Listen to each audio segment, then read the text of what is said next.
Chères internautatrices, chers internautateurs, bienvenue dans cette Trick Track TV où aujourd'hui nous allons aborder un cas difficile, un cas de guerre plus particulièrement.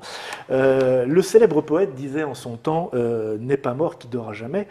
Et on va le voir ici immédiatement puisque j'ai à mes côtés monsieur Didier Guizerix qui n'est ni mort et qui ne dort pas non plus. Si, je dors un peu. Ah, tu dors un petit peu, c'est vrai que le matin comme ça. J'ai les yeux peints en fait sur la scène.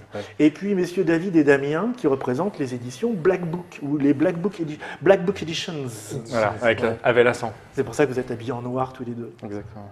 Exactement. Bon, aujourd'hui on est là pour parler donc de Casus Belli. Non pas Cassius comme on dit beaucoup. Et là en l'écrivant avec deux S, ce qui est terrible. Enfin, ça nous fait mal. Ah oui, en plus ça existe, écrit avec deux S. C'est vrai que ça peut faire plus de jeux de mots par contre. Genre, Oui, c'est vrai Cassius moi j'aime beaucoup. Donc Casus c'est une épopée, c'est un monolithe dans l'histoire du jeu. Épique. Du jeu en général, plus particulièrement dans celui du jeu de rôle, donc qui, on le disait juste avant l'émission, est mort dans les années 80, c'est ça? 90, ouais. Un tout petit peu plus tard. C'est mort après Dumas à peu près. Entre Magic et Dumas. Entre Magic et Dumas, ça, il y a eu beaucoup de... Et puis on a révélé effectivement qu'il y avait toute une série de sectes satanistes derrière tout ça. Et là, aujourd'hui, on est là pour faire le point, parce que Satan n'est pas mort. C'est ça? Oui, c'est un peu ça. Alors, Casus Belli, on commence. Casus Belli, j'ai là devant moi un artefact absolument incroyable que je vous montre là, qui est le Casus Belli numéro 1, trimestriel, avril 80. Ce qui est rigolo dans celui-là, c'est que le premier mot, alors c'est le magazine des jeux de simulation. Déjà, on va revenir sur le terme. Le premier mot, c'est Wargames. Bah ouais. Hein, le deuxième, c'est diplomatie. Ne vient qu'en troisième position, Donjons et Dragons. Hein, même pas Advanced Donjons et Dragons. Ça, donc, on est en 80. Que se passe-t-il en 80, Didier Guizerix? Alors, ce qui se passe en... C'est quoi cette histoire, en plus en noir et blanc, avec une typo, voilà, c'est... Ah ben, il y a un Panzer, hein, carrément. Tu n'as pas précisé, mais c'est un Panzer. En plus, il y a un Panzer. Voilà, ça commence avec un éditorial avec ce superbe logo nazi avec la FFJSST, hein, comme son nom l'indique. C'est romain. Ah, c'est romain, pardon. C'est pas pareil, ils ont tué autant de gens et en plus... Donc en fait, avant d'être sataniste, c'était nazi, donc. Voilà. C'est ça. Et puis la mise en page du Word de l'époque. Word de l'époque. Non, c'était quoi? C'était encore des bandes. C'est tapé sur une IBM à boule par Marion. Et coupé au ciseau, c'est ça? Et coupé au ciseau, pour faire les colonnes. Ça. Bon, alors il se passe quoi là-dedans? Et ça vient d'où? Ça naît comment? Parce que toi, tu es déjà là, c'est ça? Ah, je suis déjà là. Oui. Pourquoi? La naissance, c'est François Marcela Froideval, scénariste de BD sur la chronique de la Lune Noire, désormais. Oui. Et pas que. Mais alors au début, l'initiale, vraiment le coup de pied au cul, c'est lui. Oui. C'est lui qui a été aux États-Unis, enfin pas aux États-Unis, en Angleterre avant, et qui revient convaincu que tout ça c'est génial. Oui. Qui travaillera avec. Et qui a vraiment une vision très très large et qui s'aperçoit qu'il y a des clubs, des boutiques qui font ça. Un petit peu, non? Parce qu'il y a, non, pas du tout, non, parce qu'il voit loin, il a une vision rayon X et super pouvoir en fait. Et du coup, il se dit, il faut faire quelque chose, quoi. Il va voir dans les boutiques, il voit que ça grenouille, mais il manque un truc pour relier toutes ces énergies. Donc, il décide de monter une fédé. Une fédé un peu artificielle, il n'y a pas beaucoup de clubs, etc. Mais c'est histoire de dire que tous ces gens commencent à discuter. Une fédé de quoi? Une fédé de clubs? Alors, des jeux de simulation. Bah oui, parce que tout ce qui marche, en gros, il faut le dire, c'est d'une part ce qu'importe Monsieur Laubert, le patron et fondateur de Love Cube, qui ramène mythique de l'époque. Boutique mythique qui ramène des tas de jeux dans sa grande R18 break qu'il va récupérer en Angleterre, ras la gueule de wargame, jeux de plateau, les premiers jeux de science-fiction, SPI, etc. Donc on est quand même dans du jeu de plateau, mais déjà dans un imaginaire SF, même la guerre elle est refaite, etc. Oui, on n'est plus à la préhistoire. Parce que, on n'est plus à la préhistoire. On va dire que c'est quoi, 2 ans avant, il y a le numéro spécial qui deviendra Jeux et Stratégie, c'est ça? C'est 78. Ouais, c'est 78. Qui est la première grande vague éditoriale, qui a un hors-série de Science et Vie, c'est ça? Voilà. Et qui a un succès public que personne n'attend. Voilà. Un hors-série sur les jeux. François Marcelin est déjà Ouais. dans le truc. Ouais. L'initiative de ce hors-série, c'est le responsable de la rubrique jeux et notamment échecs de Sciences et Vie, donc Alain Ledoux, qui voit qu'il y a plein de jeux qui pullulent partout. Donc lui, il voit ça vraiment à travers les réseaux de boutiques qu'il voit sur Paris, et puis parce qu'il est passionné de jeux mathématiques. Et de l'autre côté, il y a François qui se pointe, parce qu'il connaît personnellement les gens qui dirigent le groupe Excelsior Publications qui édite Sciences et Vie, et qui entend donc par ce biais-là parler du hors-série de Alain Ledoux, de jeux et stratégie. Donc c'est hors-série Sciences et Vie, hein, Excelsior, on est dans qui est Sciences et Vie. qui est aussi propriétaire des éditions des cartes, Jeux des cartes. Qui vient d'acquérir, de se faire revendre quelques boutiques, un concept de boutique, etc. Donc on va dire, dans l'histoire moderne du jeu de société, tout bouge à ce moment-là. Entre 78 et 80. Et alors, pourquoi Donjons & Dragons en dernier? Parce qu'effectivement, l'initiative de départ, c'est les jeux en général, c'est les nouveaux jeux de plateau. Il y a déjà effectivement quelques créateurs français qui font des trucs tout à fait originaux, qui sortent du sempiternel. Il faut voir que la France, c'est le désert avant. C'est vraiment le désert. Que tous les ans, il y a il y a 3-4 gros éditeurs qui ressortent le même parcours de jeux de loi, réhabillés Astérix, réhabillés Tour de France, réhabillés courses de bateau. Mais il n'y a pas de création de jeux du tout, quoi. À l'époque, les grandes maisons d'édition qui ont toutes disparu quasiment, enfin pas toutes parce qu'il y a les grosses américaines, mais il y a Amoudin, il y a Nathan, et on est en plein dans le jeu éducatif pour les enfants, et le reste, c'est pas terrible. Je crois qu'il n'y a pas encore le Pictionary. Hein, ah non, il n'y a rien de tout ça. Donc globalement, en même temps, il y a des créateurs français qui font des jeux de plateau originaux. Les noms ne me reviennent pas tous, donc je ne vais pas en citer qu'un. Et à côté de ça, il y a... On dit quoi, Philippe Moucheboeuf? Moi, je pense à Archambault, je pense à... Non, j'en oublié, c'est pas grave. Et puis, on digresse trop. Donc, globalement, on a une concentration. D'un côté, une grosse machine institutionnelle, Sciences et Vie, c'est 400 000 exemplaires, qui dit on va faire hors série. De l'autre côté, François Marceau-Froideval, qui donc se dit il faut faire une fédé sur les jeux de simulation parce que ça le botte. Tous les jeux de simulation, de Donjons & Dragons ou Wargame, et qui se rend compte qu'il y a des gens à fédérer, donc d'autres gens, il n'y a pas que lui qui a fait ça, mais c'est quand même lui l'étincelle, l'initiateur. Et puis le fait que François, connaissant les gens d'Excelsior, se pointe et est déjà présent à travers un Wargame en encart sur le numéro 1 de jeux et stratégie.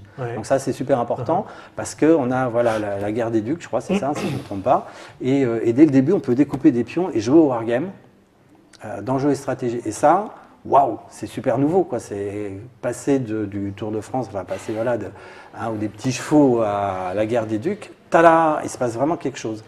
Et très très vite, François convainc Alain Ledoux de faire un gros dossier, c'est le numéro 4, sur Donjons & Dragons et déjà d'autres jeux de rôle. Mais Donjons & Dragons, qui est la locomotive, les autres sont un petit peu... Alors, Donjons & Dragons, ça existe déjà depuis quelques années. Alors, ça existe. On y joue en France, mais c'est surtout des gens qui parlent bien anglais parce qu'il n'y a pas... Ça arrive, clairement, ça arrive en 78 sous forme de photocopie. Voilà, clairement. C'est directement Advance, mais on dit Donjons & Dragons parce que dès le début, le terme est simplifié comme ça. Et ça arrive sous forme de photocopie en France, dans le milieu des joueurs de jeux de plateau ou de wargame, qui eux ont déjà un petit peu... universitaire scientifique à l'époque, essentiellement. Oui, essentiellement, universitaire. Enfin, il y en a, à Ulm, l'école normale d'Ulm, etc. Dans les grands épicentres, c'est aussi un petit peu l'Est, mais c'était surtout la région de Toulouse, avec toutes les écoles aéronautiques, d'ingénieurs aéronautiques. C'est eux aussi qu'on fait énormément. Soit des gens qui voyagent vers les États-Unis, soit des gens qui, au contraire, vont sur les conventions, qui sont plutôt déjà des pré-geeks, qui vont sur les conventions de science-fiction. Il n'existe pas. Mais le terme n'existe, c'est le proto. Le profil existe déjà. Le profil existe largement, oui. Et donc, du coup, tous ces gens ramènent des tas de jeux divers et variés, dont Donjons & Dragons, mais qui est paumé dans la base. C'est photocopie. Qu'est-ce que c'est que ce truc-là? Bon, on ouvre d'abord la belle boîte, et puis ton truc de photocopie, c'est quand on aura 5 minutes. Donc, globalement, tout ça émerge en même temps, mais ce qui domine, c'est quand même le wargame. Moi, j'arrive par diplôme, puisque j'ai rencontré, par le biais de l'intérêt de la science-fiction, un type qui est Roland Prévost, qui édite un fanzine de diplomatie qui permet de gérer une espèce de second degré de parties qui se jouent par correspondance. Donc ça se fait beaucoup en Europe. Diplo existe depuis longtemps déjà. Diplo existe depuis longtemps. Mais ne circule que dans des cercles assez restreints. c'est très microscopique. Civilisation existe aussi. Civilisation existe aussi. C'est pareil, c'est vraiment là. Et on y joue. Voilà, on est dans le pointu. C'est tellement pointu qu'on a, pour faire un groupe de Diplo où on est 7 joueurs, il y a quand même dans Vortigern, donc le fanzine qui réunit les commentaires et les espèces de communiqués de presse entre joueurs qui se font ouvertement et qui annoncent les coups à venir, mais de manière au 3e degré, puisqu'on est à Diplo. Les gens qui jouent sur les parties sont 2 Belges, un Français, un Allemand, un Italien, un Irlandais. Donc c'est pour dire, c'est dur de trouver des adversaires. Voilà. Surtout le Austro-Hongrois. Voilà. Et un Polonais, j'ai oublié le Polonais, très important. Ça, on aura compris que c'était vraiment la préhistoire, quoi. C'est vraiment la préhistoire, mais du coup, c'est des gens qui ramènent. Je ne peux pas passer à la préhistoire, je préfère l'âge pré-moderne, on va dire. C'est des gens qui ramènent des jeux. L'explosion est prête. C'est des gens qui ramènent des jeux d'un peu partout. Il y en a qui voyagent, il y en a qui ramènent les premiers jeux allemands, il y en a qui passent par l'Angleterre, donc qui, sur les conventions de science-fiction anglaises, voit arriver les premiers éditeurs de jeux de rôle américains qui en profitent pour venir faire un petit peu la pub de ce genre de truc. Donc il y a vraiment un truc prêt à exploser. Donc l'idée de François, c'est de fonder une fédé, et Casus Belli, parce qu'on va quand même un petit peu avancer. Donc c'est le bulletin, voilà, c'est le bulletin paroissial de la fédé. D'accord. Très clairement. Et donc, d'où ce titre très Wargamer. D'où ce titre très Wargamer. On est vraiment Wargamer, sachant que voilà, dans un groupe de 10 Wargamer, il y en a 3 qui jouent aussi à Donjons et Dragons, mais qui jouent aussi à d'autres jeux de plateau américains, plus tonton flingueur, plus science-fiction, plus... Bon, on peut rappeler aux petits jeunes qui nous écoutent aussi que finalement, Donjon, ça vient aussi du Wargame. Du jeu de figurines en tout cas. Du jeu de figurines, voilà, c'est du jeu de figurines où finalement on fait du skirmish, c'est vraiment des escarmouches. Ouais. Donc des escarmouches, donc peu de pions. Comme c'est de l'escarmouche, ça joue beaucoup sur le côté. Moi j'ai une figurine qui est cachée sous le pont, donc pour l'instant tu la vois pas. J'en ai une qui est cachée dans les taillis, tu la vois pas. Donc forcément il y a un arbitre qui est referee, vraiment la référence, qui va dire bon bah quand tu arrives là, hop, lance-moi un dé, tu vois qu'il y a qui deviendra le fameux DM. Voilà, qui deviendra le fameux DM, le fameux Dungeon Master. Et du coup, finalement, le switch, c'est de dire, au lieu de moi, joueur, de manipuler 10-12 figurines, ben, j'invite 10-12 copains. Alors, on va plus faire que 5-6 figurines. J'invite 5 copains et puis on est chacun une figurine. Les batailles, voilà. Ce qu'ils auraient pour une vie, ces gens-là. Et puis ben, on commence tout, parce qu'effectivement, ils commencent au château, la diplo, les machins, ils s'équipent, etc. Et donc, ils ont une vie et ça devient d'abord Chainmail, puis Donjons et Dragons. Ok. Et l'explosion de Donjons et Dragons, ce qui est intéressant, c'est qu'il y a véritablement une volonté créative chez Gary Gygax. Il y a la proposition assez rapidement d'un background par Dave Hanson, mais il y a aussi ce qu'on cite assez peu souvent, vraiment ce déclic de jeu de rôle, de je suis le personnage et je vais me friter directement en disant je, ça plaît tellement à tous les gens à qui ils font tester ça, que très très vite ça se répand dans tout un tas d'universités, d'écoles d'ingénieurs, etc. Et que les playtesters, entre guillemets, deviennent voilà, un peu les gens qui disent mais si on faisait ci, si on faisait ça, ça devient une force de proposition énorme, vraiment des milliers de propositions. Et donc là, je dirais plutôt que la tâche de TSR, c'est de faire du rodéo sur ces espèces de force énorme née effectivement d'une attente, d'une envie, d'un truc qui n'est pas satisfait par autre chose, de milliers d'écoles, enfin d'étudiants américains, on va dire. Ça, c'est tiré à combien d'exemplaires à l'époque? Le premier tirait 1000 exemplaires. Donc ça, c'est rare. Et c'est rare. La relique. Non, parce que moi, je ne l'ai pas. C'est pour ça que je me disais. Mais 1000 exemplaires, ça va être compliqué. 1000 exemplaires, c'est bon, compliqué. À quel moment ça évolue? Parce que là, on a des choses. Là, on a déjà. Alors, il y a ça, c'est autre chose. C'est 2010. On va aller très vite. À quel moment ça bascule sur le JDR plus que sur le Wargame? Alors, attends, on va résumer, parce qu'on a fait un peu beaucoup sur la préhistoire, mais comme c'est peu connu, c'est vrai que c'était bien d'en parler. C'est sûr. Le premier gros switch, c'est au niveau du numéro 2. C'est-à-dire que, vu le retour des joueurs dans les boutiques, ça part dans les boutiques de jeux, forcément, c'est le premier distributeur. Par le Cube, vous le mettez chez vous, Messonnier. Oui, il y a déjà des boutiques à Toulouse, il y a déjà des boutiques à Toulon. En province, il y a déjà des boutiques qui, étant passé par Paris et ayant vu Love Cube, se dire chez moi aussi, il y a des types que ça peut intéresser. En tout cas, moi, ça m'intéresse. Moi, en tant que bizarre qui vient. Moi, en tant que boutique, ça m'intéresse de faire la promotion de ça. Et donc, du coup, on est tout de suite distribué dans peut-être 10-12 boutiques. Wow. Et puis, chez tout un tas d'adhérents individuels qui vont en parler autour d'eux. Ouais. Le résultat, c'est que le truc est... Alors, c'est pas 1000 effectivement. Il est retiré à 1000 exemplaires assez rapidement au moment où on fait le 2. D'accord. Et dès le 2, bon, François est déjà chez Jeux et Stratégie. Il devient conseiller technique chez Jeux des Cartes, qui vient donc d'être racheté à ses créateurs par Excelsior Publications. Donc il est vraiment dans la place et donc il nous obtient un bureau.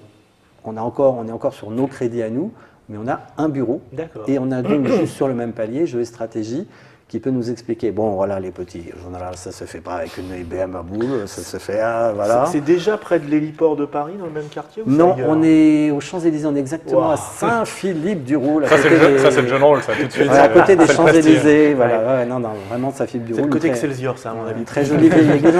Voilà, dans les souvenirs, voilà, le quartier, c'est de temps en temps que je venais bosser le matin, je voyais passer une énorme bagnole 1930 argentée de Dion Bouton, enfin genre ce truc-là, voiture de course des années 20-30, quoi, avec au volant un personnage un petit peu à la Tardy, c'est-à-dire une vieille dame, probablement 70-80 ans, avec le foulard, le truc en cuir, le chapeau en cuir, les grosses lunettes, qui traversait, voilà, c'est le genre de...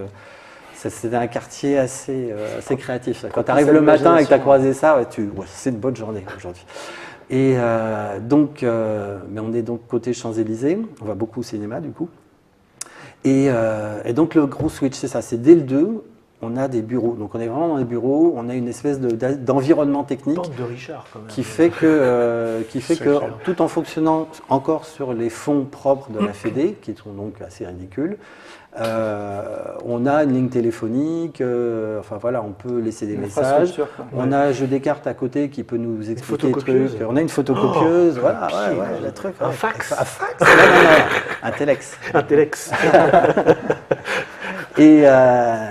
Et donc, on a une espèce de tout d'un coup de prise de conscience pro qui fonctionne aussi un petit peu parce que voilà, on se procure des magazines américains qui sont faits vraiment à la va-vite, mais quand même un peu pro. On voit surtout nos petits amis de White Dwarf, les Anglais, qui est au niveau design. Alors qu'ils ne font pas à l'époque que Games Workshop. Ils ne font pas que Games Workshop. C'est un vrai magazine au départ. Voilà, c'est un vrai magazine qui parle d'un peu tout et qui, eux, ont un look graphique déjà très BD, mais de vrais canards de BD, quoi, avec des vraies mises en page, c'est vraiment pensé. Donc on se dit, oh, c'est plus sexy, ça donne plus envie, ça fait plus rêver, ça vous investit plus dans le truc. Donc nous, on va très vite prendre comme modèle White Dwarf, les magazines de ciné, plutôt que les magazines américains qui sont juste du texte en colonne, à peine mieux que ce qu'on a fait en tant que bulletin paroissial. Et après, le deuxième switch important, c'est qu'au niveau du numéro 10, François Froideval a l'occasion d'aller bosser aux États-Unis avec Gary Gygax sur Donjons et Dragons, et il y va. Ça se pose là quand même. Voilà.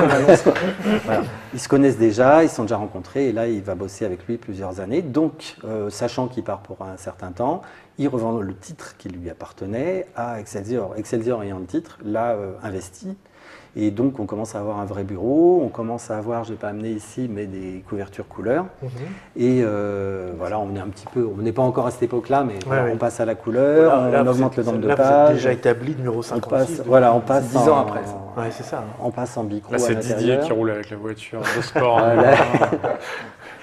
Non, les seules voitures de sport que j'ai jamais eues dans le domaine, c'est ceux de Ian Livingstone, qui sont les deux patrons de Games Workshop, qui prenaient plaisir. Quand il y avait un Games Day à Londres, il y avait le matin avant que ça ouvre, il y avait environ 300 mètres de queue. Et ils arrivaient avec les deux Porsche qui se garaient devant la porte, ils sortaient et ils rentraient. Ça fait la classe. Bon, comment est-ce qu'on Casus passe? Belli. Oui, parce que là, il y a quand même un changement, c'est-à-dire que le wargame quasiment disparaître presque. Alors, ce qui se passe, c'est que le wargame, on l'a gardé longtemps parce que dans toute l'équipe, on était tous jeux de plateau, wargame, jeux de rôle, on était tous jeux de simulation. Et donc, à partir du moment où Excelsior récupère le titre, ça s'extrait complètement de la Fédé, qui continuera à exister en faisant des mix avec la Fédération de jeux d'histoire pour s'ouvrir à la figurine. Mais le Canard devient vraiment indépendant, œcuménique, et justement... à l'époque, Jeux des cartes a édité quelques wargames, enfin, c'est pas une grosse production, c'est pas l'essentiel de son activité. Donc, on est vraiment libre. On est dans un groupe de presse qui est assez, journaliste, recul et essayant d'être aussi neutre que possible. Donc là, on va vraiment développer un truc comme on le sent. Et vous entendez bien avec les petits copains de Jeux et Stratégie, parce qu'ils ne vont pas durer très longtemps finalement. Alors on s'entend très bien, ils nous ont vraiment beaucoup aidés. Michel Brassine, avec qui on a fait chez Jeux et Stratégie 2 hors-série, jeu de rôle, découverte du jeu de rôle, qui était donc méga, le jeu voilà. C'est des trucs qui vont se vendre à 60-70 000 exemplaires, ce qui est énorme. Alors, il faut voir aussi que Jeux et Strat vend à 130 000 à l'époque. Jeux et Stratégie est en fait, c'est un magazine qui a tiré à 100 jusqu'à 160, 180 000, et qui ensuite s'est érodé très lentement, qui a été trahi par les éditeurs de jeux de plateau de l'époque, qui n'étaient pas nombreux, et qui n'imaginaient pas de faire autre chose que de la pub à Noël à la télé. Donc en fait, faire un gros canard comme ça, sans aucune pub, et puis il y a le tournant des jeux vidéo qui arrive et qui leur fait le tournant des jeux vidéo qui leur fait mal. Ils essayent de suivre un petit peu, mais c'est un peu de l'interventionnisme de la direction. Il faut reconnaître que le Doux n'était pas très pour, en disant que c'est pas la même démarche, on peut en parler un petit peu, mais en fait l'idée c'est plus la direction a demandé d'en mettre beaucoup, et plus le canard a baissé dans l'estime de ses lecteurs. Il y a des canards de vrais jeux vidéo qui vont se créer à l'époque. Qui se créent, il y a Tilt, il y a tout ça, donc Jeux et Strat peut pas suivre entre deux chaises, et ça risque de leur être, ça leur est fatal. Une petite section, je dirais jusqu'à 8, allez 16 pages maxi, ça peut être bien, mais à un moment ça prend trop de place. Même ces petits jeux à programmer sur son Ori Catmos. Aussi, Attends, on a fait un truc, pour ceux qui font un peu de la préhistoire quand même, dans Casus, un des tout premiers ordinateurs qu'on pouvait avoir qui coûtait pas cher, c'était le Sinclair ZX80. C'était un petit boîtier de merde, c'était à peine plus qu'une Texas Instruments. Et il devait y avoir 1 kg d'octets de mémoire. Waouh, terrible. Et ben justement, chez nous, il y a un type qui s'appelle Olivier Tubac. Qui a fait la feuille de donjon, c'est ça? Non, oui, il y a aussi, mais sur 4 pages de magazine, donc c'est long, mais c'est faisable. Il a fait un donjon où l'ordinateur lisait sa propre mémoire pour déterminer si c'était une pièce avec une porte donnant sur la voisine, s'il y avait un monstre dedans, s'il y avait un trésor dedans et combien de points de vie il avait. Et donc, en fait, il y avait un tout petit programme qui lançait des dés, on décidait d'attaquer ou pas. Et donc, c'était un donjon, quand même, avec 1 K de mémoire, un vrai donjon de, je ne sais plus, 1000, on va dire 1000 pièces. Quoi, le truc complètement délire. Et ça, c'est bon. Bon, et alors, un trait de génie. Vous avez la reconnaissance quand alors? Parce que Casus Belli, au bout d'un moment, c'est l'institution. Alors, ça vient vers les numéros 30. C'est-à-dire qu'on progresse. On progresse. Vous avez quand même parlé un peu. On est en boutique. On est en boutique, on vend 1000 exemplaires, on est content. Enfin, au début, c'est le bulletin. Dès le numéro 2, on vend donc 2000 exemplaires. On voit tout de suite qu'on a... C'est quand même une belle époque, parce qu'aujourd'hui, tu ne trouverais aucune entreprise qui te permettrait d'avoir un bureau pour faire 1000 exemplaires d'un magazine. Non, c'est vrai. Mais bon, François avait très très bien vendu l'avenir du jeu, il n'avait pas tort. Donc on tire à 2000, ça se vend très vite. Donc on tire à 3000, ça se vend assez vite aussi. Donc on tire à 4000, donc on tire à 5000, donc on tire à 6000, on tire à 8000, on tire à 10 000. Et pendant ce temps-là, c'est le gros boom. Grâce au hors-série méga. Alors, hors-série méga, ça arrive à quelle époque ça? Le premier doit être 83. Donc méga, par contre, c'est pas Casus. Méga, c'est pas Casus, c'est Jeux et Stratégie. Mais tu es déjà dans le coup, toi. Je suis déjà dans le coup, je suis co-auteur avec Michel Brassine de Jeux et Strat. Et en gros, c'est quand même un jeu de rôle d'initiation qui est vendu du jour au lendemain à 60 000 exemplaires. Tout le monde n'y a pas joué. Mais honnêtement, aujourd'hui encore, il y a des gens qui disent « moi j'ai démarré avec Méga ». Donc gros boom dans la population des rôlistes avec Méga, qui est en plus un jeu un petit peu, on peut aller dans l'univers qu'on veut, on peut donc très vite se l'approprier. En 83, il va ressortir, et Méga 2 va ressortir en 85 ou 86. Parce que la grande époque jeu de rôle, c'est quoi? C'est 90 non, la grande époque, ça démarre vraiment. Alors je t'explique justement, je finis pourquoi. Donc grosse population de rôlistes. Ce qui fait un peu la bascule chez nous, parce que tout d'un coup, il y a une très grosse attente rôliste dans Casus. Et donc, très grosse aussi augmentation du nombre de boutiques qui font du jeu de rôle. Les boutiques qui font du jeu de rôle, tout d'un coup, plop, plop, plop, il en apparaît partout. Tous ceux qui avaient un petit peu le virus, mais qui n'osaient pas, qui avaient une librairie, une boutique de jeux de société classique, de jeux pour enfants, etc. Ou bien des joueurs de la toute première heure, de 78, qui donc vers 83, ça fait déjà 5 ans qu'ils jouent, ils sont adultes, ils ont fini leurs études et ils peuvent monter une boutique, ils sont marrants. Donc du coup, on passe de 10-12 boutiques en France qui distribuent un petit peu ce genre de trucs à 80 boutiques, 80, 100, 130 boutiques. Donc du coup, Casus Belli peut arriver à des scores importants jusqu'à 15 000 exemplaires, rien qu'en étant distribués en boutique. Mais 15 000, ça ne nous suffit pas, on voit que ça grimpe, qu'il y a de la demande, etc. Donc on tente le kiosque, puisqu'on a Excelsior derrière, avec l'expérience d'un groupe de presse. On tente le kiosque, et en l'espace de quelques numéros, on passe à 35 000 exemplaires. 35 000, c'est bien, surtout quand on voit les chiffres de... C'est pas mal. Voilà. On peut dire que ça nous fait rêver, ouais. Voilà. Et donc on a très vite monté à 25, 30, 32, 33, 34, 35, et le top ça a été 35 000 exemplaires. Et puis après il y a eu une petite érosion, c'est-à-dire qu'effectivement, comme toujours, il y a le côté pionnier, découverte, on s'enthousiasme, etc. Puis après il y a des gens qui jouent moins longtemps, qui arrêtent de lire, il y a ceux qui disent bon j'ai un petit budget donc on va acheter un casus pour 10 personnes.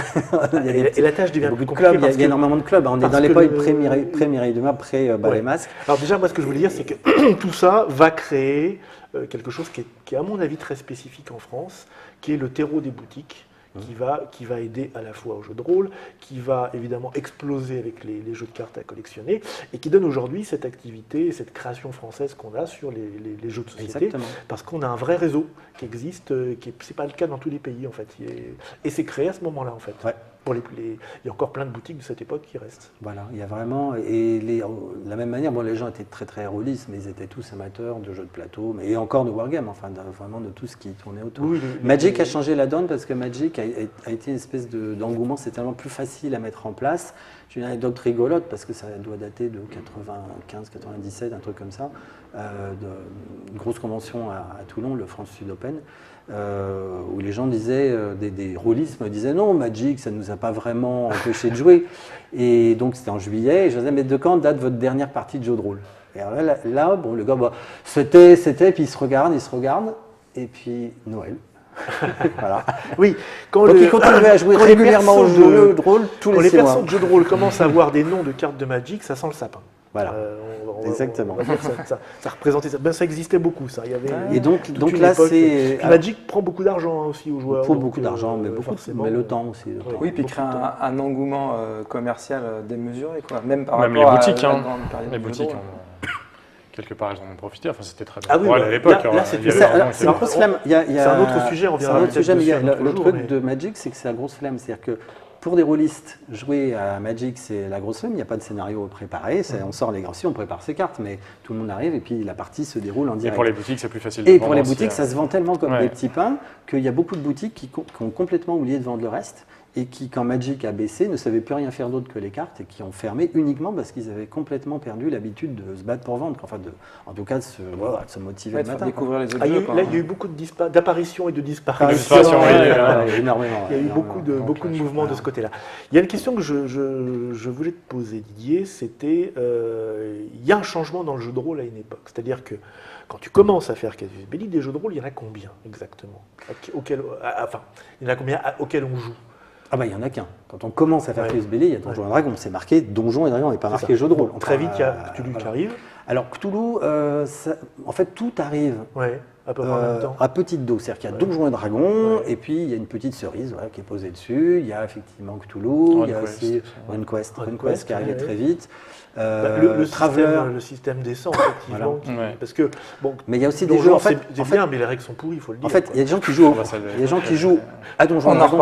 Elles ne sont pas plus pourries que les autres. Il y a des gens qui jouent à Donjons et Dragons, et puis il y a les quelques curieux, les quelques vraiment qui ont envie de voir autre chose, et qui jouent déjà, qui vont tout d'un coup aller dans les boutiques hyper spécialisées pour trouver ce qui sort un petit peu de Donjons et Dragons. En plus, personne ne songerait à jouer à autre chose que Donjons et Dragons en jeu principal.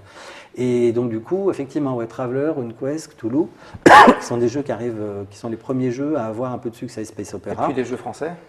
Alors les jeux français vont sortir qu'à partir de 82 quand même, c'est-à-dire que 2 ans après la sortie de Casus. Donc là la question c'est quand tu arrives, qu'est-ce qu'il y a? Il n'y a rien. Il n'y a rien. Et justement comme il n'y a rien et que Donjons et Dragons, il y a quand même des gens qui voient d'autres façons, c'est très schématique, c'est très tactique, etc. Puis il y a des tas de trucs qu'on ne peut pas faire. Enfin, Donjons et Dragons de base, il y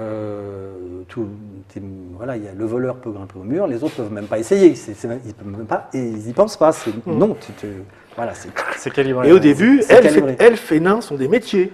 elfes et nains sont des métiers. Alors. Donc Non, les je vais gens, changer ils ont de métier, je vais peut-être. faire elfe. L'idée est très bonne, voilà. L'idée est très bonne, mais on peut peut-être faire autre chose. Donc très vite, il y a des gens qui se mettent sur la créa. Et puis en plus, ça donne envie de créer. Enfin, je veux dire, Ah oui, ça donne envie, On est, ouais. on est, d'ailleurs, la première boîte de Don, je crois, la rouge, là, c'est dedans, il y a une moitié de scénario, et à la fin, c'est continuez vous-même. Continuez vous-même, voilà. Donc il y a déjà cette incitation à la création personnelle qui ne va Mais pas alors, arrêter. alors c'est vrai, l'histoire des boîtes, c'est que les boîtes sont venues dans un deuxième temps. Ouais. Très franchement, de 78 à 80-82, c'est d'abord les photocopies et ensuite les bouquins importés en anglais de Advanced Dungeons and Dragons qui vont être vraiment le terreau de tous les clubs, de tous les joueurs. Et après, c'est plutôt justement pour l'ouverture, c'est-à-dire que quand on est joueur et qu'à côté de soi, on a quelqu'un qui est un peu trop loin, un cousin qu'on voit de temps en temps, à qui on n'a pas le temps de faire une véritable initiation, qui ne va pas acheter 4 bouquins en anglais, on lui offre la boîte qui devient disponible, mais dans un deuxième temps. Et à peu près en même temps. Et le vrai essor, c'est effectivement la sortie coup sur coup de l'Ultime Épreuve, premier jeu français,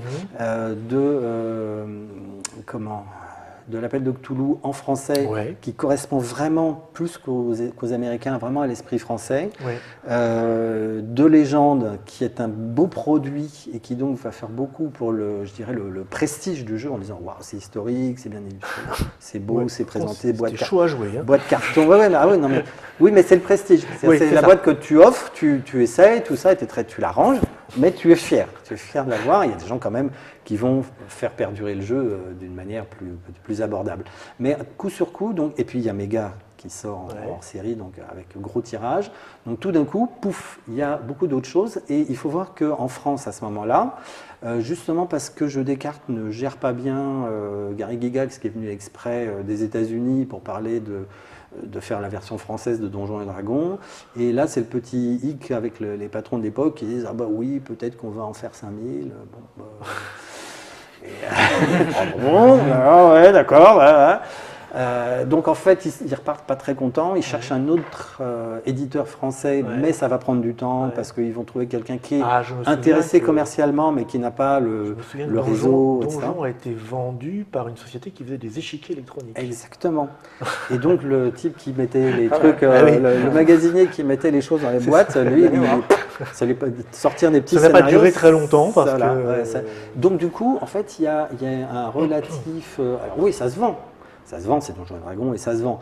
Mais du coup, en France, Donjons et Dragons VF ne va pas être le poids lourd qui écrase tout le monde. Il y a vraiment de la place pour la créa et elle va avoir lieu avec effectivement les premiers jeux de Croc qui sont complètement destroy, avec un jeu complètement onirique, poétique. La French Touch. Qui est la French Touch, voilà, qui est le rêve de dragon de Nigerfo.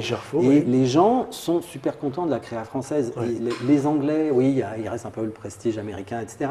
Mais néanmoins, les gens sont super fiers de ce qui se passe en France parce que c'est différent, c'est créatif, il y a des troisième degrés, etc., auxquels on n'est pas habitué avec les Américains. Et donc, du coup, en dehors de, effectivement, Cthulhu RuneQuest, qui sont des jeux avec une vraie valeur ajoutée d'auteur derrière, c'est finalement les jeux français qui vont très vite avoir la cote auprès des joueurs. Et c'est après eux, après les créateurs français qu'on va attendre pour faire avancer les choses, pour aller plus loin, pour rêver plus, pour ouvrir des univers, etc. Ce qu'il faut savoir, c'est que le cas français, c'est passé aussi, on l'a vu aussi en Allemagne. C'est-à-dire qu'en Allemagne, de la même façon, Donjons et Dragons a eu du mal à sortir en langue... L'œil noir. Voilà.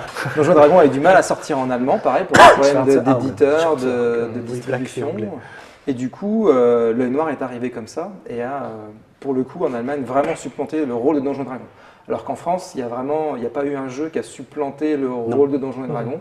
Donc on assistait à une plus grande variété peut-être qu'en Allemagne. Mais voilà, ce qui est marrant, c'est que dans les deux cas, c'est finalement les problèmes de distribution d'une version en langue, une version localisée du jeu, qui a généré tout ça, quoi.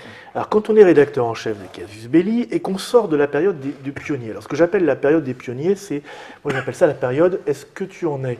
La période « est-ce que tu en es ?» ça veut dire qu'on va dans une boutique et c'est est-ce que les questions c'est tu joues au jeu de rôle? Ah, toi aussi. Et là, on est potes. Pareil, quelques années en avant, avec la science-fiction, tu lis de la science-fiction? Ah oui, moi aussi, on est potes. Voilà. Et puis, forcément, aujourd'hui, ça fait marrer parce qu'aujourd'hui, on ne dit plus tu lis de la science-fiction, tu vas voir des films de science-fiction. Tout le monde va voir des films. Laquelle, toi? Et il se passe ça dans le jeu de rôle, c'est-à-dire qu'à l'époque, on est des vétérans. Le moindre mec qui joue au jeu de rôle, c'est ton pote parce que c'est un mec qui est comme toi. Et puis, les jeux de rôle évoluent. Et donc, il se multiplie et il y a des courants et il y a une fracture qui se fait, chapelles, on va dire, les deux grandes les chapelles. courants, c'est positif. Voilà. Ouais. Chez les bourgeois, il y a des courants. Dans nos premiers sondages, il y a des gens, et sans frime, parce qu'on voit que par rapport à leur fréquence de partie, c'est assez vraisemblable, il y a des gens qui ont un jeu principal, parce qu'ils jouent toutes les semaines. Une deuxième soirée dans la semaine, pas toujours, donc ils ont 1 ou 2 jeux secondaires. Et dans l'année, ils vont faire au moins 3 parties de 8 à 12 jeux différents. Des jeux qu'ils vont faire une fois de temps en temps. Les joueurs ne sont pas là, on en profite pour faire un Paranoia plus tard, ou des choses comme ça. Voilà. Donc ils ont vraiment plein de jeux, ils sont très tutti-frutti. Ça, c'est les courants. Alors que les chapelles, c'est comment? Il faut jouer à un autre. Voilà, très vite les chapelles arrivent. Les chapelles, c'est de dire que les règles dont très vite les chapelles arrivent. Parce qu'on aime l'appel de Cthulhu, par exemple. L'appel de Cthulhu, c'est pas trop le genre. Je taquine ma exprès. Entre les tenants du roleplay, on va dire la branche roleplay et la branche simulationniste. Alors, oui, mais qui est vraiment très subjective à soi. C'est-à-dire que souvent, les gens, ils pensent eux-mêmes appartenir à un courant, et puis quand on les voit jouer autour de la table, on s'aperçoit qu'en fait, soit ils jouent au même jeu que les autres, ou soit ils jouent au même jeu que plein d'autres gens différents. C'est vraiment hyper subjectif. Et en tout cas, avec Vampire, ça se voyait bien que les gens avaient l'impression de jouer différemment et qu'en fait, c'était la course au gros billisme. En fait, ce qui est marrant, c'est qu'on s'aperçoit, donc avec le temps à passer, les chapelles se sont quand même largement distendues et tout ça. Les éditeurs récents, comme Black Book, mais comme aussi la plupart de nos confrères, jouent plus sur la carte de l'ouverture en général. Il faut comprendre qu'on peut jouer, on peut adorer l'appel de Cthulhu, on peut adorer le Donjon et Dragon moderne, on peut, enfin voilà. Et du coup, tu veux dire Pathfinder, c'est ça? Ouais, ou Donjon et Dragon 5, Donjon et Dragon 4. Vraiment, on peut jouer à tout. On n'est pas obligé de se nommer les uns les autres parce qu'en fait, en vrai, entre les différents types de MJ, les différents types de joueurs, les différents types de jeux, on s'aperçoit que finalement... Oui, il n'y a pas tant de différence. Mais à l'époque, tant de différence, ou alors très individuel, quoi. C'est-à-dire vraiment très personnel à chacun. Et du coup... D'où ma question, comment en tant que rédac chef, au départ, tu as un public qui est tout acquis à la cause, et avec ces chapelles, justement, comment tu fais pour gérer les articles avec des gens qui, au bout d'un moment, ne se supportent plus les uns les autres? On monte voir la direction, on souligne le fait qu'on touche tous des salaires qui sont corrects, mais néanmoins, en général, 50% inférieurs des gens qui font le même travail dans le groupe de presse. Donc on a un investissement personnel que pour l'instant, jusqu'aux années quand même 95 à peu près, les ventes augmentent. Donc on réinvestit tout. Et donc le canard monte en page, monte en couleur, et monter en page, donc à un moment même on tente le mensuel, mais c'est très difficile à suivre parce qu'en termes de gestion, on est en train de finir un numéro, de faire rentrer les textes du suivant, de planifier, donc de commander le suivant encore et celui d'après. C'est assez dur à gérer. Combien vous êtes de fixe chez Casus je vais te le dire, mais donc pour finir, du coup, on monte en page, on monte en puissance de feu, ce qui nous permet de tout couvrir. Et on écrit petit, parce que les gens, ça ne les gêne pas, ils préfèrent lire plus de choses écrit petit.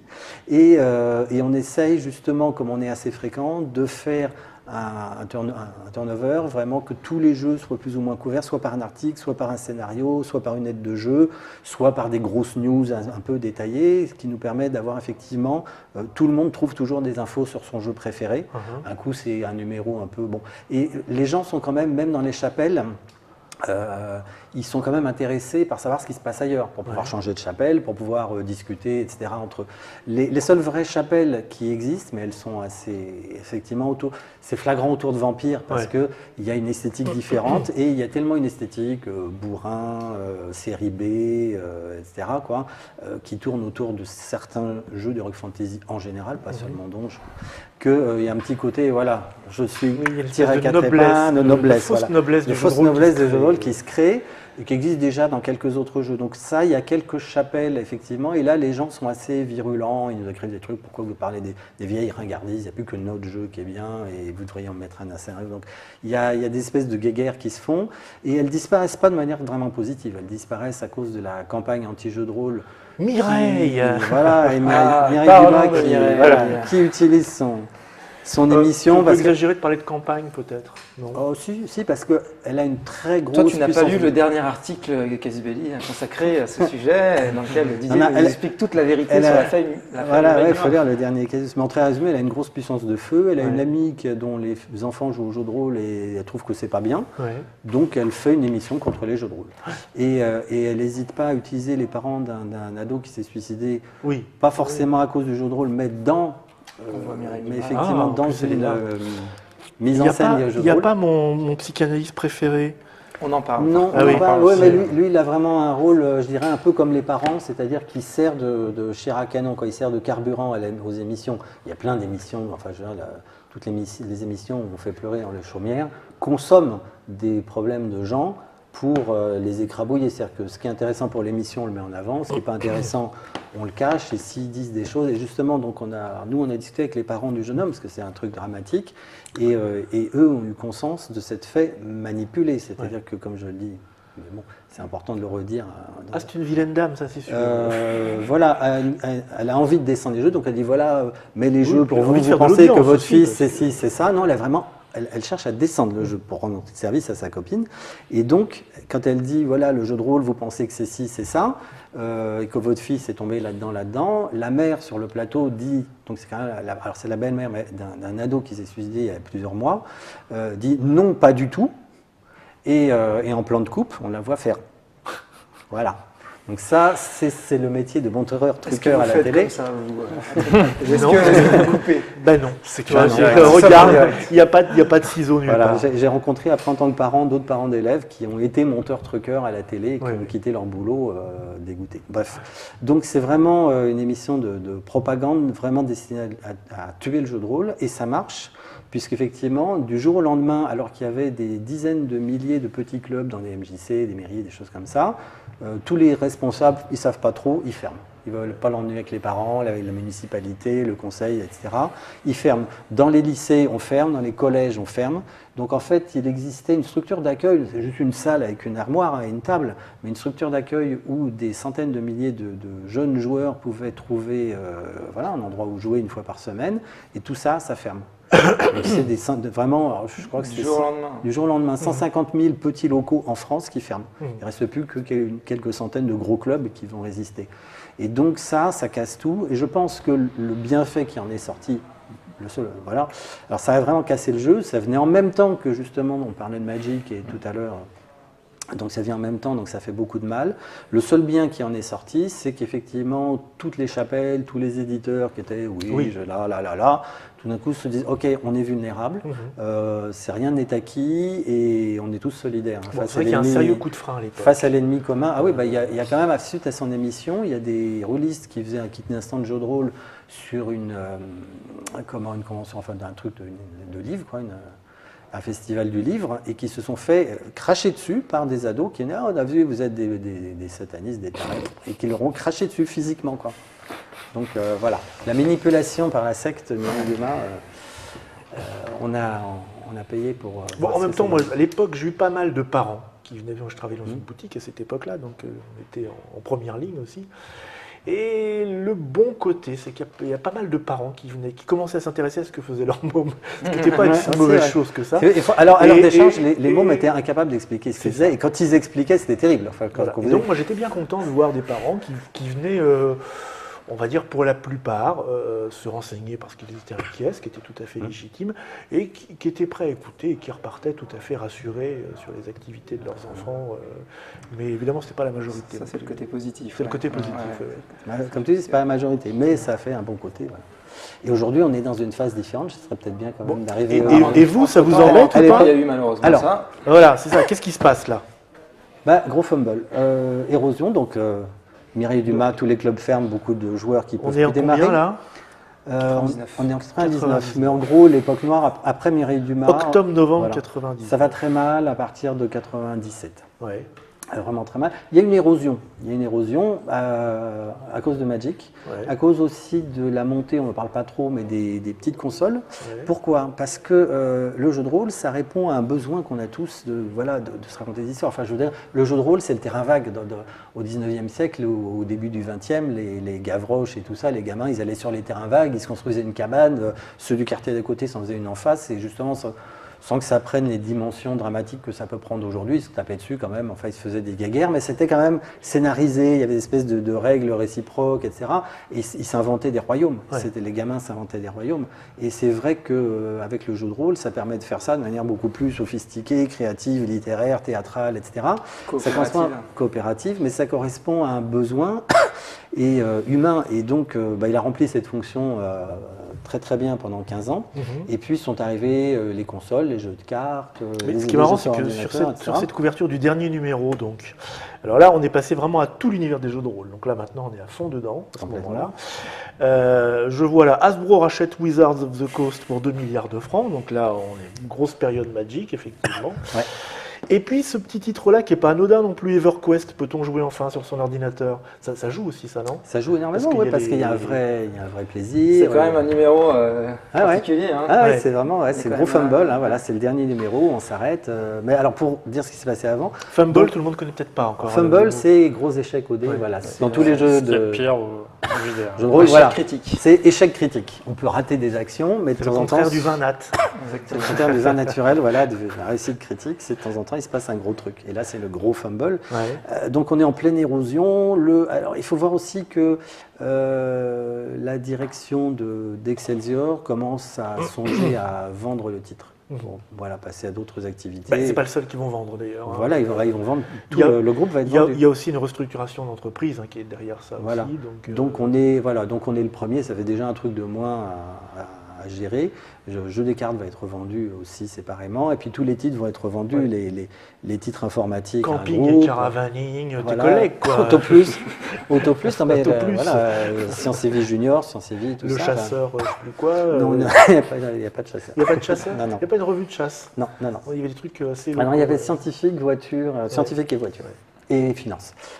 Et donc globalement, il y a quand même, on perd de l'argent, c'est sûr, il faut arrêter, et on sera le premier à fermer. Mais il est aussi vrai que, on parlait des 35 000 exemplaires, après l'érosion, il y a eu une grosse érosion avec donc Magic, etc. On a réussi à tenir aux alentours de 15 000 exemplaires encore pendant 2-3 ans. Et puis après, il y a eu une vraie érosion de fin de parcours avec la concurrence de Backstab, avec... il y a les autres magazines qui arrivent. Voilà, les autres magazines qui arrivent, une désaffection des joueurs, beaucoup moins de jeunes joueurs. Donc ce que je voulais dire, ce que je n'ai pas pu dire mais qui est important, c'est que avec les cartes, les consoles surtout, les consoles et les jeux sur ordi, c'est toute la tranche des, on va dire, 12-18 qui était très importante, qui disparaît. On ne joue plus au jeu de rôle avant 18 ans, ou quasiment pas. Donc du coup, comme les gens qui jouaient, c'était essentiellement collégiens, lycéens, étudiants, parce qu'on a le temps, on a des locaux, on est en groupe, c'est facile de créer des... Voilà. Donc forcément, quand il y en a la moitié qui disparaît, on a forcément une perte importante. Et c'est vrai que les derniers chiffres, c'était aux alentours de 10 000 exemplaires. On devait vendre 7 000 exemplaires en kiosque et avoir, non même pas, on devait avoir 1500, 1800 abonnés, un truc comme ça, alors qu'on avait eu jusqu'à 5-8 000 abonnés. Donc vraiment, les gens arrêtent de jouer, ils trouvent plus, surtout il n'y a pas de renouvellement. Et puis bon, après, le journal a pu s'essouffler. Vos concurrents, ils marchent un certain temps, mais ils disparaissent aussi. Ils disparaissent aussi, oui. Il y a aussi un problème général de la presse. Donc globalement, qu'est-ce qu'on fait en 99? On disparaît. Ouais. Et en 2000, donc moi je fais le tour des gens que ça peut intéresser, que ce soit des éditeurs. L'année d'après. L'année d'après, on trouve quelqu'un qui a envie de faire un magazine chez Frédéric Veil, donc patron de Multisim. Ouais. L'équipe est moyennement d'accord parce qu'effectivement l'équipe de Multisim voit que les crédits ne sont pas illimités pour les jeux de rôle et donc forcément il y a un investissement important dans un magazine avec un risque non négligeable. Donc il y a une espèce de wait and see, mais selon les gens de l'équipe, les gens sont plus ou moins réticents. Sympa, mais réticents. Donc, alors, c'est un journal qui... Alors là, ça devient classieux, quasiment, quoi. Alors, classieux. Alors, si tu Il y veux, a un voilà. petit peu spécial aussi en termes de... Un petit peu, voilà. Ce qu'il faut voir, c'est que les joueurs de la première heure, Ouais. il y a deux facteurs qui conduisent à ce canard, qui est très classieux, design, etc. C'est que, d'un côté, on doit bien admettre aussi que, d'un point de vue look, etc., on tourne en rond parce qu'on a trouvé des formules qui marchent bien. C'est dur de se mettre à faire une formule qui va moins bien marcher. Et nos concurrents ne marchent pas mieux. Ouais. Ils ont un truc qui est peut-être plus sexy, enfin ils vendent peut-être avec des plus belles couves parce que voilà, on n'est pas éditeur, donc on n'a pas les couves gratos ou à bas prix, etc. Mais on aime bien les belles couves aussi, etc. Mais en dehors, sur le rédactionnel, on a trouvé des formules qui marchent bien. Ils font des formules qui ne marchent pas forcément mieux, mais en tout cas qui ont l'air neuves. Et ça, c'est sympa. Alors que nous, on a l'air de tourner en rond. Oui, une petite différence. On a l'air un peu de tourner en rond. Et si tu imagine la métaphore. Tu vois, ça fait des années que tu tournes en rond avec ton petit vélo. Tu as creusé une ornière. Si tu veux sortir de l'ornière, il faut que tu donnes un coup de volant à 90 degrés. Si tu essayes juste de dériver un peu, tu vas retomber dedans. Donc ça, c'est le 90 degrés de Casus. Et beaucoup de gens ont dit, vous êtes à côté de la plaque. Aux gens vous êtes à côté de l'ornière, là. Voilà. Aux gens qui disent, vous êtes à côté de la plaque, on répond, on a terminé avec un Casus qui se vendait à 7000 exemplaires en kiosque. Ouais. Avec ce truc à côté de la plaque, on est remonté à 10 000 en 10 numéros. D'accord? Pourquoi? Combien il y a de numéros à cette version? Alors cette version, elle va durer jusqu'à 2007 avec je ne sais plus quel numéro on s'est arrêté, mais c'était un bimestriel voilà, pendant 7 ans. Une trentaine de numéros à peu près. Quand même. Et comment un peu plus, 30-40 ans. Et ce qui est intéressant avec celle-là, c'est qu'on se rend compte qu'il y a effectivement une population rôliste qui s'accommode très bien d'un look BD un peu voilà, hard rock, metal, machin, mais qu'il y a aussi une autre population qui n'ose pas montrer Casus parce que c'est trop série B, c'est trop geek. Et qu'à l'époque, le geek, c'est pas encore tendance. Pas encore tendance, non. Et ce ça va pas tarder, mais c'est ce pas nouveau encore Casus, ça. des gens qui sont cadres, ingénieurs dans des écoles enfin dans des firmes d'aéronautique, voilà, à Toulouse, qui envoient des fusées dans l'espace, et ben ce canard-là, ils le laissent sur leur bureau, alors que l'ancien, ils le laissaient pas sur leur bureau. Il y a effectivement un côté bon chic, bon genre, high-tech, etc., qui correspond aussi à tous les geeks high-tech, en fait, tous les geeks high-tech qui ont qui vont voir des expos, qui vont voir une autre forme d'esthétique. Donc en fait, c'est un canard qui va assez bien marcher, qui va plutôt pâtir effectivement d'un manque d'investissement parce que effectivement, il y a Multisim derrière qui ne veut pas lâcher tous les sous pour financer le canard. Donc il y a un équilibre qui est trouvé. Il va avoir des soucis de toute façon. C'est avant les soucis. Avant les soucis, il y a un choix de dire on prend un risque. C'est pas toi qui les as coulés alors. Voilà, on va pas. On ne va pas aller jusqu'au bout. Et donc, il y a un canard un peu mi-figue, mi-raisin qui est fait. Et puis, à un moment, on dit, bon, au moment où c'est en train de... Effectivement, ça perd un peu d'argent. Ça en rembourse. Et au moment où ça en rembourse, les décisions politiques qui traînent depuis plusieurs mois sont prises. Et de dire, OK, on arrête. On avait 3 rédac-chefs, un co-rédac-chef. Tout le monde disparaît, on ne fait plus que du collégial un petit peu avec des gens de Multisim qui sont salariés par ailleurs. Tu m'as pas répondu. Vous avez été jusqu'à combien, on va dire en fixe, en travailleur fixe? Alors en travailleur, je t'ai pas répondu. Oui. Dans l'équipe, parce qu'il y avait des plein temps et des mi-temps, il y avait 4 plein temps et 2-3 mi-temps. D'accord. Et les collaborateurs? Et les collaborateurs, 40-50 par numéro à peu près. Ouais. Donc payés par numéro. Par numéro. Ouais. Dans chaque numéro, il y avait 40-50 personnes qui étaient pigistes. Voilà. 40-50 entre les illustrateurs. Donc ça fait effectivement, ça fait beaucoup de sous. Enfin, il faut voir effectivement, la dernière année d'exploitation, Casus Belli a perdu 1 million de francs. Ce Ce qui en euros fait que 150 000. Oui. Voilà. Mais bon, ça peut compter. Voilà. Donc soyons honnêtes, il fallait effectivement... Donc ça repart pour 7 ans, Donc et donc ça s'arrête au bout d'un moment parce que... Bon, parce que effectivement beaucoup moins de moyens, Ouais. un fonctionnement plus ou moins de type associatif, quoi. Mais à part la rédactrice en chef qui ne faisait pas que ça, qui travaillait aussi chez Multisim, c'était pas toi le rédacteur en chef là-bas? Alors au début on était 3. Parce que tu signes le premier édito. Oui, je signe le premier édito. Mais en fait, on était 3 avec des responsabilités. On a fait un triumvirat avec des responsabilités différentes, quoi.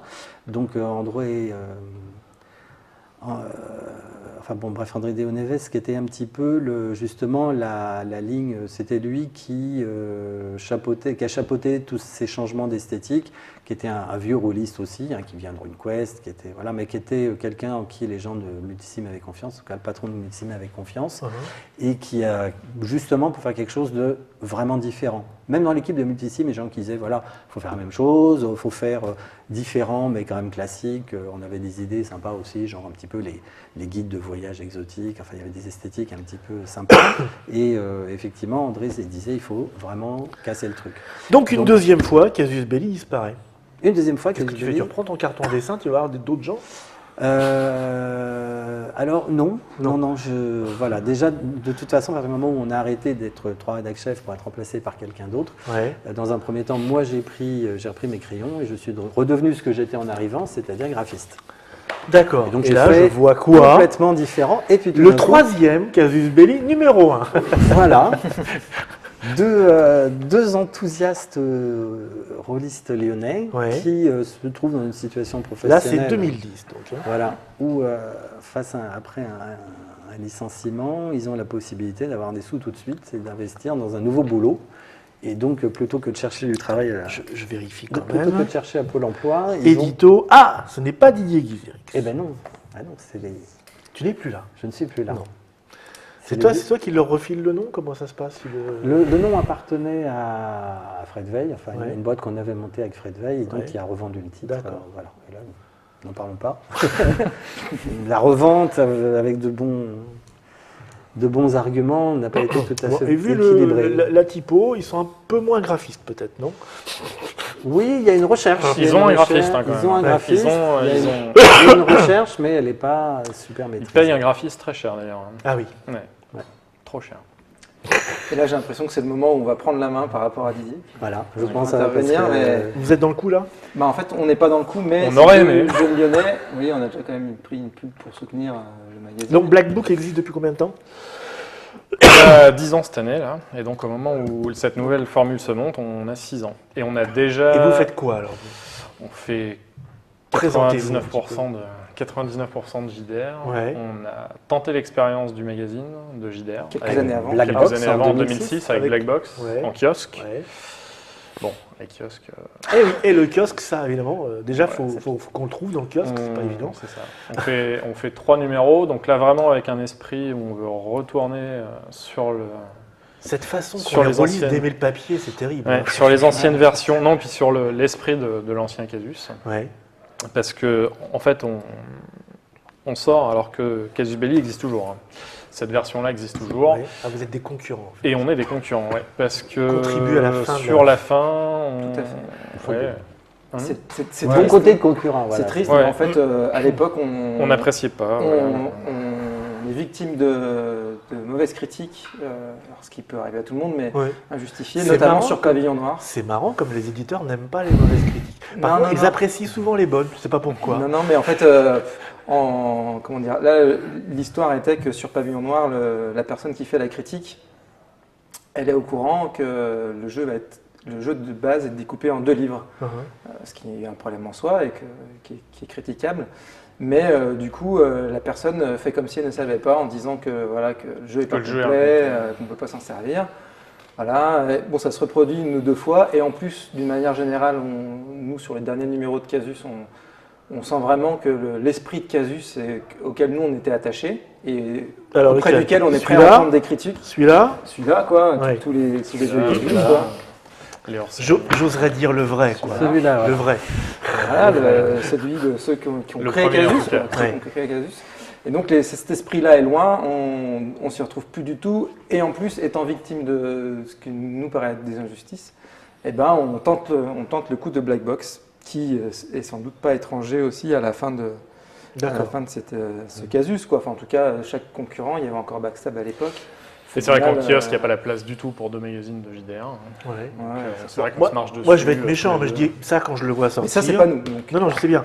Ça, quand je vois sortir, je me dis pourquoi est-ce qu'ils appellent ça Casus Belli?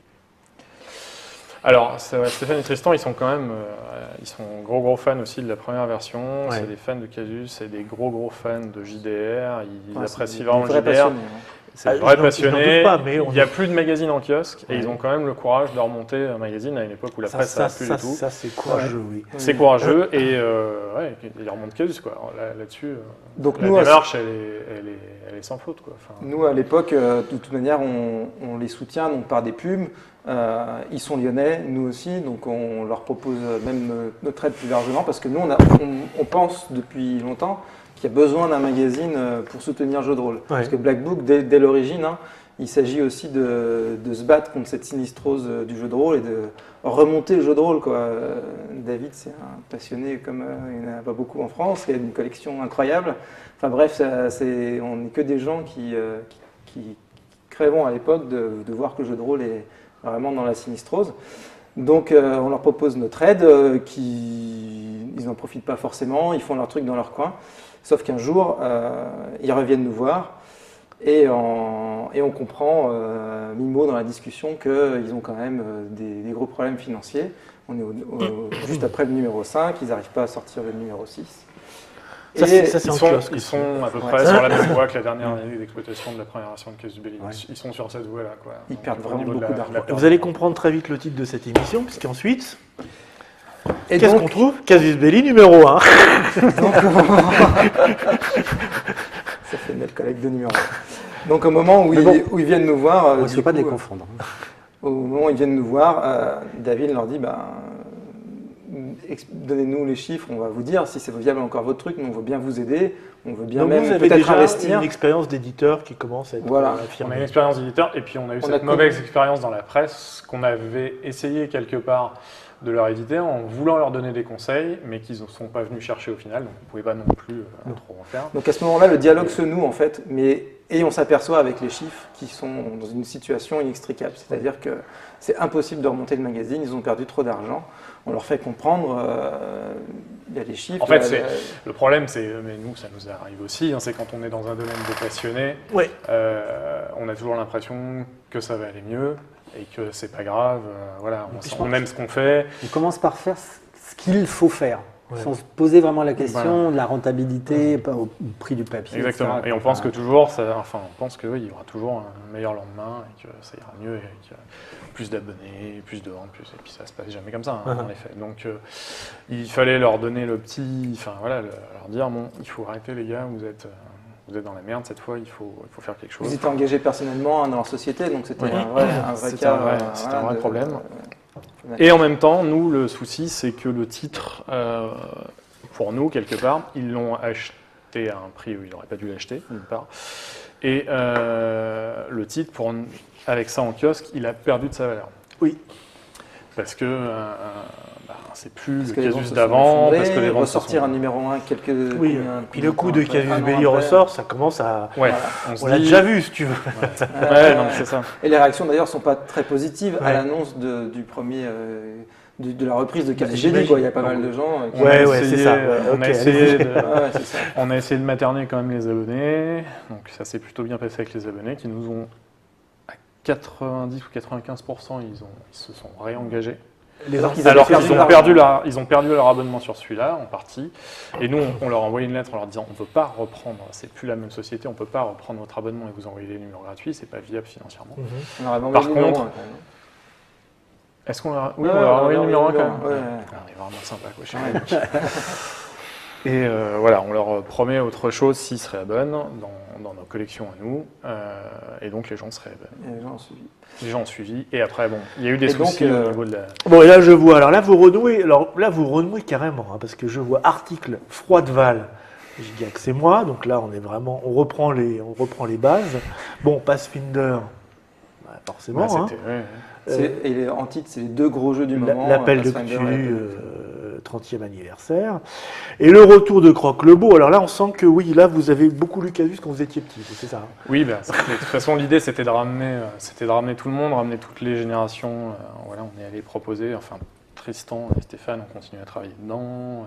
On est allé proposer à des gens de la 2e version de Casus, et évidemment, on est allé chercher Et là, on les a un dinosaures. édito.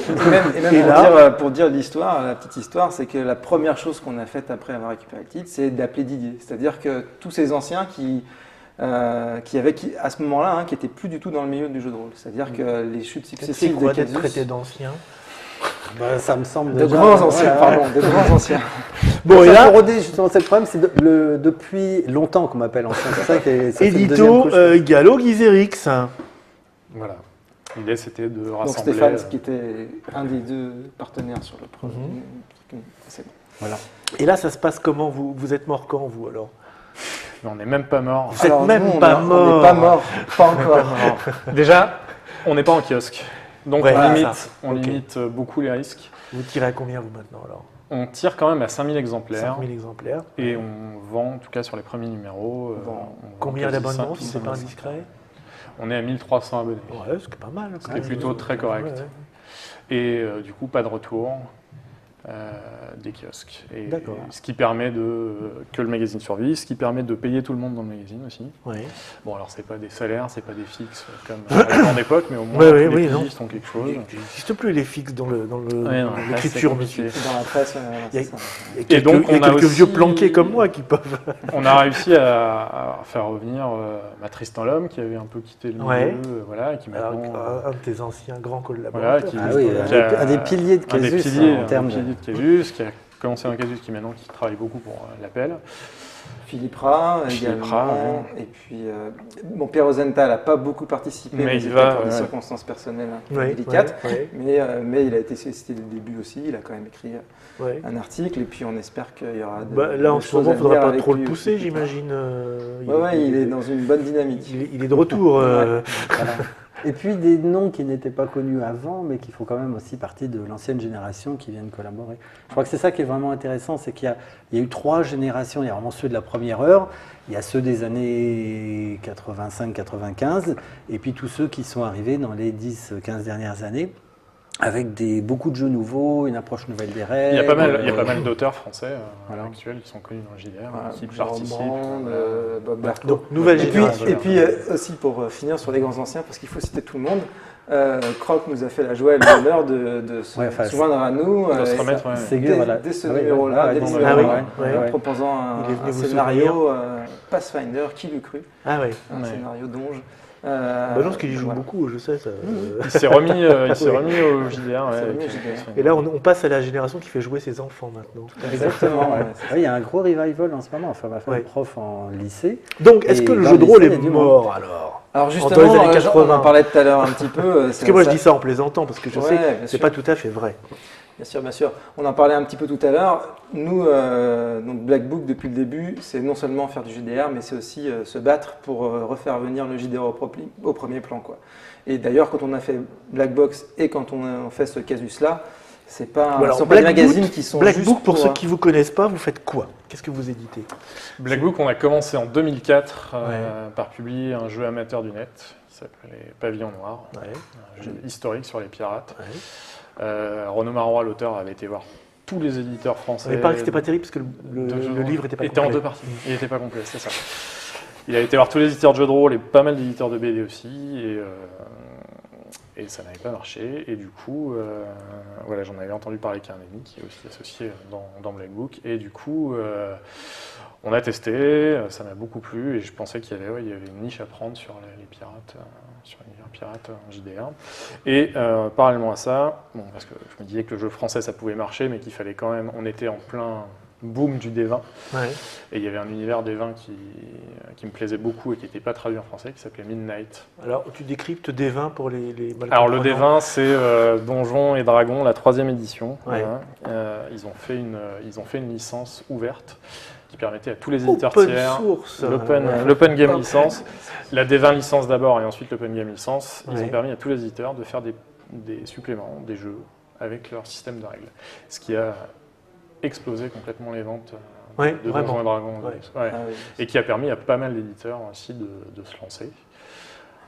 Parce que les Green Hornet, systèmes par de exemple, jeu- qui les maintenant- systèmes de jeu de rôle, c'est pas ce qui manque normalement. Hein. C'est pas ce qui manque, mais avec la puissance de Wizard of the Coast au début des années 2000, ils venaient de se faire racheter par Hasbro. Hasbro. Ils ont un peu d'argent. Ils ont une team de développeurs énorme. Ils ont une qualité de produit. Ils ont instauré un nouveau standard dans la qualité des produits. Déjà la couleur, tout simplement. C'est eux qui l'ont amené. Il y avait eu quelques jeux, genre Underground, qui avait essayé la couleur, mais qui était vraiment des jeux Pour ceux tirés qui se rappellent des à premiers 3,51. albums de Donge avec les illustrateurs de l'époque, mais ça vaut le détour, c'est quand même amusant. Et du coup cette troisième édition, début des années 2000, ça amène quelque chose quand même dans le JDR, alors que les détracteurs ou non l'acceptent ou pas, peu importe. En tout cas, moi je l'ai vécu parce que j'étais dans un magasin de JDR à l'époque.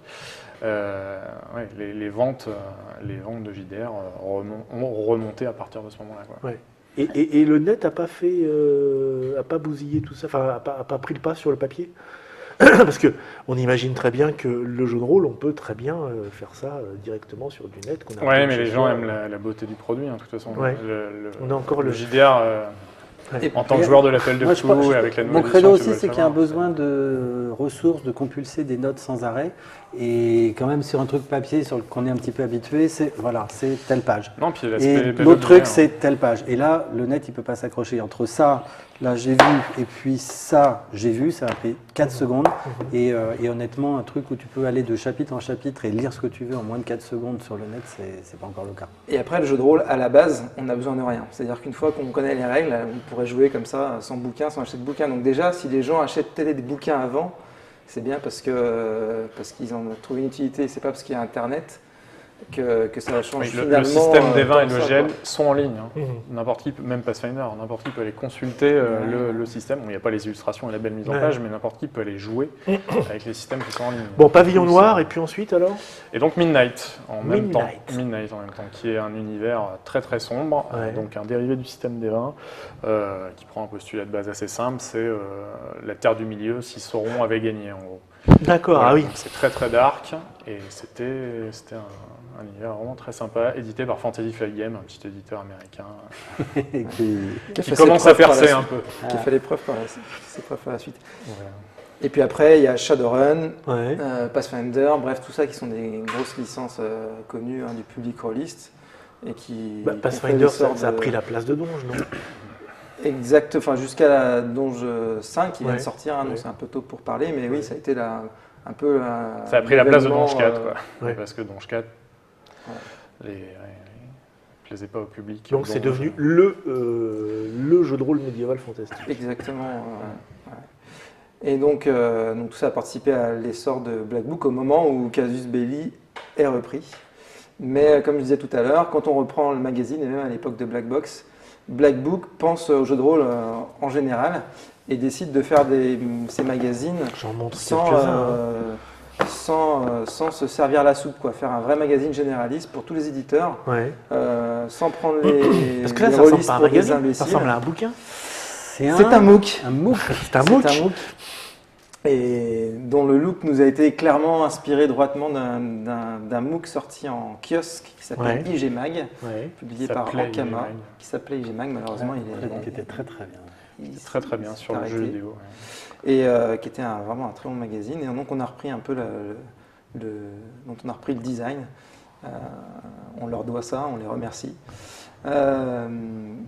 Et donc pour faire vraiment ce magazine généraliste dédié à tous les types de rôlistes, que ce soit Parce que des pour le coup, gens là- qui restent ancrés dans leur vieux jeu rétro des années 80, que ce soit les gens qui sont à fond dans le narrativisme ou voilà, un public plus large qui pioche entre les divers jeux.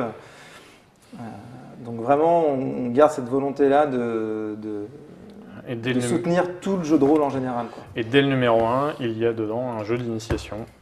Les Il y a- chroniques il y a oubliées, les chroniques. jeu de rôle complet Il n'y a pas la moitié là cette fois. Il n'y a pas la moitié. On a décidé. Fait gaffe. On a appris de nos erreurs. Les mauvaises langues diront quand même qu'il y a peut-être la moitié. Il y a peut-être la moitié. Ça veut dire il faut mieux jouer. Oui, avec mais en les fait, suivants. non, voilà, il y a les premiers niveaux, ce qui est un peu différent. Voilà, On n'a pas besoin d'autre chose pour jouer. Mais il n'est pas que là-dedans. Il y a ça aussi. Il vient de Il vient de sortir en Ah, il vient version de sortir compilée. celui-là. en hors série. Ouah, je te pousse, hein, je te pousse. Chroniques oubliées, couverture rigide cette fois. Et souple, Et souple. les deux. Ah, Pour il les- souple. pour les petites Ça dépend bourses. des budgets. Ah ouais, vous faites ça, Voilà. vous. C'est la même chose. Exactement. D'accord. C'est la même chose, donc avec le design Casus classique et le design JDR classique. Donc, D'accord. qui est une compilation augmentée. Donc avec 39,90 et combien là? et 24,90. 24,90. D'accord. Donc pour toutes les bourses alors. Exactement. Donc, Et ça c'est français? Oui, et ça, c'est c'est français. inspiré donc du système D20 dont on parlait tout à l'heure, Ouais. qui est disponible à tous, mais c'est une version très largement remaniée pour être beaucoup plus simple Et d'accès, simplifié. Ouais. tout en restant quand même fun Et médiéval pour fantastique de base avec le nain, l'elfe, le ranger et Tout à fait. le voleur. Et quelques Évidemment. autres, et quelques autres. Quelques Et autres. développé aussi dans le magazine, dans des versions contemporaines par exemple. Ouais. Et puis plus tard dans une version Voilà, fantasy, comme Casus avait fait à SF. l'époque avec du basique, du simulacre. Simulacre, basique, voilà, du cyberpunk. Voilà. Des choses Bon, comme ça. C'était- et donc ça marche. Et donc on est content, ça marche. Et bon, après 10 ans à batailler dur dans le JDR, on est content aussi parce qu'avec depuis l'arrivée de Casus, et notamment ces derniers mois où le numéro sort régulièrement, Ouais. Parce que ça sortait- on s'aperçoit avant, que c'était- c'était un peu en dents de chaotique. scie. quand on peut. La régularité, C'est voilà. une tradition de Oui, type alors, Casus Belli. Il y a une très grande tradition. Mais il faut voir aussi qu'il y a 270 pages. Enfin, Oui, oui, c'est Il y a énorme. 256 256 pages, il y a 256 pages, ouais. 750 000 signes par numéro, c'est un travail Ouais, énorme. c'est- Un travail colossal. On remercie la rédaction, qu'on Ouais. salue au passage, qui travaille avec nous. Qui est resté fidèle malgré les problèmes justement de parution Ouais. et autres soucis. Donc, c'est très Travaille très bien. Et donc là, on a vraiment l'impression, ces derniers mois, de ressusciter l'intérêt, notamment auprès de toute la génération qui est passée au jeu de plateau Ouais. et qui a un peu oublié le jeu de rôle et qui devrait s'y repencher, qui devrait s'y remettre, n'est-ce pas? Mais j'en connais quelques-uns, figurez-vous. Et il nous semble, en tout cas, nous, notre point de vue, là, que ces derniers mois, il y a un regain et on espère que voilà, cette vidéo. Ouais, il, dans y a les- des, il y a des signes, même vont- dans l'équipe vont de donner, Tricrac, j'ai vu passer Ouais, il y des a des livres signes, de hein. règles, tout ça. C'est C'est bizarre. c'est super chelou. Donc voilà, on sent que le jeu de rôle pourrait revenir quand même un peu, du moins à la place qu'il mérite, c'est-à-dire être considéré comme un élément vraiment important du milieu du jeu en général, vu que tout le monde est passé un peu par là. Est-ce que c'est une question d'image ou c'est vraiment une question de population? Je me souviens, moi, d'une interview qu'on avait fait de Croc il y a quelques années, quand même déjà, où il disait que, d'après lui, la population rôliste n'avait ni augmenté ni baissé depuis le début, qu'elle était restée à peu près pareille, si ce n'est qu'elle vieillissait un peu, mais qu'il n'y avait pas eu cette mort du jeu de rôle comme on l'avait annoncé. Il n'y a jamais eu une mort du jeu de rôle, simplement la population a effectivement vieilli et pendant une période, au moins justement les années 95, 2000, 2005, il n'y a pas eu de transmission non plus. Alors voilà, nous on revient avec. Alors, c'est quoi On ça revient, ouais. c'est un peu notre leitmotiv. Parce que on en parlait en essaie de- émission. Découvrez le jeu de rôle, voilà. Voilà, Moi, on je a me refait la souviens- plaquette à l'époque de Casus Belli. Alors moi j'ai encore la plaquette, j'ai encore un tas de plaquettes de l'époque. Qu'est-ce que le jeu de rôle? Exactement. Et vous avez fait votre plaquette, découvrez le jeu de rôle. C'est pas le même illustrateur par contre. Non, Non. mais c'est très largement inspiré du travail de, Ouais. de la rédaction. Et de Bah, c'est ce Didier qui était à en fait l'époque, dans la Et ça, vous en faites première quoi, alors boîte d'initiation. Ah, il y a de la pub Ça, pour c'est vous derrière quand distribué, même. Hein. Il y a de la pub pour les jeux Oui, d'initiation, bien ouais, sûr. tout à En fait. fait, pour les jeux d'initiation, mais à ce moment-là, Il y avait comme que jeu ça. d'initiation, il n'y a que celui-ci. Ouais. En Et tout que cas, Chroniques oubliées. sur un univers médiéval fantastique grand public, parce que il y aura toujours quelqu'un qui dira oui, moi j'ai fait un jeu d'initiation, lambda, mais c'est vraiment cette volonté de proposer du jeu d'initiation. C'est une volonté aussi qu'il y a eu Black Book il y a quelques temps, à une époque où se faisait plus trop les boîtes, et encore moins les jeux parce que- d'initiation. Avant d'être dans le magazine Chroniques oubliées, c'était une boîte en fait d'initiation avec tout le matériel nécessaire pour jouer, donc l'écran, les dés, le scénario, Donc ça c'est fait pour les gens qui savent pas du tout, qui voudraient tester. qui ne savent pas du tout et surtout qui n'ont pas les moyens, qui n'ont pas un MJ sous la main pour Ouais. un peu leur transmettre et les aider. Ah, il n'y a pas à- besoin de MJ? C'est vraiment Alors, il y a guidé- besoin d'un MJ, mais la personne n'a pas besoin de quelqu'un pour D'accord. lui expliquer comment marche le JDR. C'est- Dans c'est- Chroniques oubliées, c'est expliqué. C'est de- tellement guidé de- par là-bas que voilà, on peut ouvrir la boîte. C'est Et vraiment c'est fait aussi pour ceux qui veulent faire découvrir le JDR autour d'eux, parce que c'est très calibré avec des scénarios qui vont pouvoir jouer en 2 heures, 2 heures et demie. Alors qu'un des gros problèmes du jeu de rôle, c'est que les gens aiment tellement ça que du coup ils ne pensent qu'à y jouer très longuement. Mais Quitte à en dégoûter. quitte à faire peur les gens qui commencent. Parce que commenceraient. mettre 6 ou 8 heures une personne qui n'a jamais fait de jeu de rôle autour d'une table, Non. c'est pas possible. Une fois qu'elle est lancée, elle Il y va a rester peut-être facilement. pire, c'est le rôliste qui t'explique pendant 2 heures une de ses parties. Oui, alors ça, c'est encore pire. Voilà, on est bien d'accord. C'est avec son classeur de personnages. Alors ça dépend, quand c'est Denis qui raconte la première fois qu'il a fait du jeu de rôle, tu restes pendant 2 heures comme ça. Mais moi, j'ai à fait, écouter, mais- à une époque, je faisais de l'initiation, et notamment, je pense à la Manu de Nantes, qui était une superbe manifestation, qui ont inventé plein de trucs que j'utilise encore. Et effectivement, je faisais l'initiation, souvent parents-enfants, Ouais. parce qu'il y avait déjà des trucs, qu'est-ce que c'est le jeu de rôle. Et en fait, je disais, voilà, ça va durer environ 40 minutes. Et en fait, je faisais un truc en 2 épisodes. Une sorte très simple, un petit peu celtique, quoi. Et en fait, au bout de 40 minutes, je disais, bon, en fait, il y avait un vrai c'était un teaser, quoi. Tu faisais Et le hop, cliffhanger il y a à la fin. vraiment le Est-ce que vous cliffhanger voulez à la rester fin, ou là. pas Bon, voilà, on a fini 40 minutes. Vous avez vu, vous voulez qu'on finisse l'histoire. Et j'ai jamais eu personne, c'est toujours les parents, que ce soit père, mère, tout ça. J'ai jamais eu personne qui a dit non. Les gens disent, c'est combien de temps? Bon, encore pareil, un petit peu, une demi-heure, 3/4 d'heure. Bon, d'accord, en fait, on jouait 2 heures et les gens, ils ne voyaient pas du tout le temps. Mais voilà, il y a un. Ouais, le problème, c'était vraiment limite à 2 heures. l'accessibilité, parce qu'en fait, les gens, quand ils découvrent, soit vraiment ils n'arrivent pas à se mettre dedans, on le sent très vite, soit une fois qu'ils sont dedans, en fait, le temps ne devient plus un problème. Mais la première expérience, c'est différent, et c'est pour ça qu'avec Chroniques oubliées, on a fait des scénarios très courts pour se mettre dedans facilement, et surtout pour contrer l'espèce d'argument qui a servi à plein de gens de se dire oh oui mais le jeu de rôle voilà ça dure longtemps il y a plein de C'est règles, compliqué. machin, truc. Et en fait finalement Ça sent pas a bon sous les participé bras. ça a participé d'un mouvement de sinistrose autour du JDR Ouais. qui nous semble injuste vis-à-vis de ce loisir là et c'est pour ça que Vous êtes des qu'on est là militants pour- en fait. bah ouais, en fait, Quelque on aime part, trop ça, voilà, c'est sûr. En fait, les rôlistes qui le sont restés, ils ont tous vécu ça. Quand ils ont découvert le jeu de rôle, ils ont eu la sensation de découvrir un loisir qui ressemble à rien d'autre. Mhm. Et qui. Ah, c'est vrai que c'est une forme de jeu qui est, Qui est, tout voilà. à fait pas étonnante, quoi. Voilà, c'est pas anodin. Et du coup, c'est. Même des gens comme Bruno Fedouti disent que c'est le stade ultime du jeu. Ouais, Enfin, exactement. il y a pas C'est-à-dire de- que tous les jeux peuvent être mis dans ce jeu-là. Ouais. On peut utiliser une mécanique d'un jeu de plateau pour gérer telle situation d'un jeu de rôle. C'est c'est vraiment Le jeu des jeux. le jeu des jeux, C'est quoi, le jeu. pour nous. Bon, et vos projets alors? Nos projets, c'est que Casus dure le plus longtemps possible. Bah écoutez, vous êtes bien parti. Euh, Tu es toujours partie prenante ou tu es juste soutien moral, monsieur Didier Un peu des deux. Je suis petitement partie prenante. C'est Ouais. au niveau des responsabilités. Il y a un tel boulot que je ne peux pas suivre, Ouais. donc je ne suis pas. Par contre, je participe à chaque fois qu'on me demande tiens, tu veux pas faire une petite colonne sur le côté, des petits dessins, compléter un article. Oui, tu es toujours présent. avec Voilà, les- j'essaie avec de les- Tu fais répondre toujours présent, tes fameux dessins. Les crapougnards, Ouais, ouais. les crapougnards. Je pense sérieusement qu'il y a un petit problème sur le nom. Il faut qu'on fasse un strip pour qu'il y ait marqué les crapougnards. Parce que quand c'est juste un dessin humoristique, on ne met pas. Ouais. Et du coup, les gens ne savent pas de quoi Moi, se je casser, quoi. me Et- souviens de crapougnards qui m'ont fait hurler de rire pendant des Ils ont heures. et toujours, des heures. de toute façon, ils ont toujours le même esprit caustique, donc je pense qu'ils vont revenir un petit peu là dans les. Je me prochains rappelle numéros. Ouais. Il faut juste que tu me fouettes. Hein. voilà. Ces célèbres strips Et où tu puis surtout, expliquais le. Didier nous sert aussi à.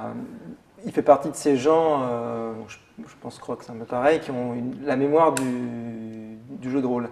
Et en fait, un des gros problèmes dans la presse, c'est d'entendre du jeu de rôle, en tout cas, de ce qui se dit notamment sur Internet, c'est que beaucoup de gens parlent sans forcément connaître véritablement les éléments. Sur Et donc, Internet. nous, Ça serait bizarre. non, mais même pas forcément sur Internet. Et donc, on essaye au maximum de s'informer quand on en a besoin auprès de Didier, vraiment pour vérifier